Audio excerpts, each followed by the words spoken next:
Pardon, Tisbé, je ne te ferai plus de questions. Sais-tu que tu as joué hier avec une grâce merveilleuse?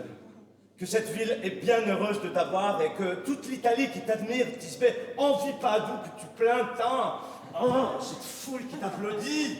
Je meurs de jalousie quand je te vois si belle pour tant de regards.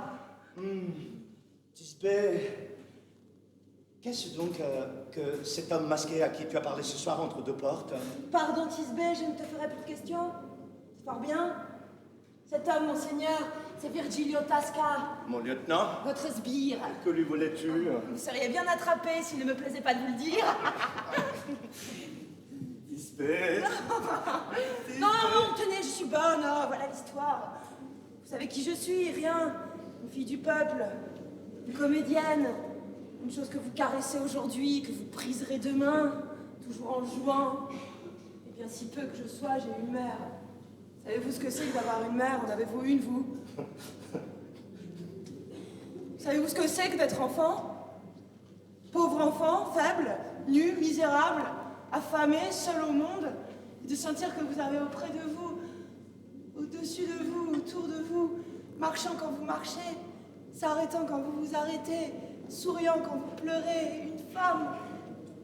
Non, on ne sait pas encore que c'est une femme, un ange qui est là, qui vous regarde, qui vous apprend à parler, qui vous apprend à rire, qui vous apprend à aimer, qui réchauffe vos doigts dans ses mains, votre corps dans ses genoux, votre âme dans son cœur, qui vous donne son lait quand vous êtes petit, son pain quand vous êtes grand, sa vie toujours, à qui vous dites maman, et qui vous dit mon enfant, d'une manière si douce que ces deux mots-là réjouissent Dieu. Eh bien, j'avais une mère comme cela, moi. C'était une pauvre femme sans mari qui chantait des chansons sur les places publiques de Brescia. J'allais avec elle. On nous jetait quelques monnaies, c'est ainsi que j'ai commencé. Ma mère se tenait d'habitude au pied de la statue Gata Melata. Un jour, il paraît que dans la chanson qu'elle chantait, sans y rien comprendre, il y avait quelques rimes offensantes pour la seigneurie de Venise, ce qui faisait rire autour de nous les gens d'un ambassadeur. Un sénateur passa, il regarda, il entendit et dit au policier qui le suivait: à la potence, cette femme. Dans l'état de Venise, c'est bientôt fait. Ma mère fut saisie sur le champ. Elle ne dit rien. À quoi bon?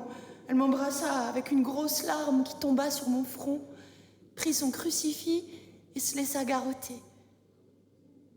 Je le vois encore, ce crucifix, en cuivre poli. Mon nom, Tisbé, est inscrit grossièrement en bas avec la pointe d'un couteau. Moi, j'avais 16 ans alors. Je regardais ces gens emmener ma mère, sans pouvoir parler, ni bouger, ni pleurer. Immobile, glacée, morte, comme dans un rêve. La foule se taisait aussi. Mais il y avait avec le sénateur une jeune fille qui le tenait par la main. Sa fille, sans doute, qui s'émut de pitié tout à coup. Une belle jeune fille, monseigneur. Elle se jeta aux pieds du sénateur. Elle pleura tant et des larmes si suppliantes et de si beaux yeux qu'elle obtint la grâce de ma mère. Non, oui, monseigneur.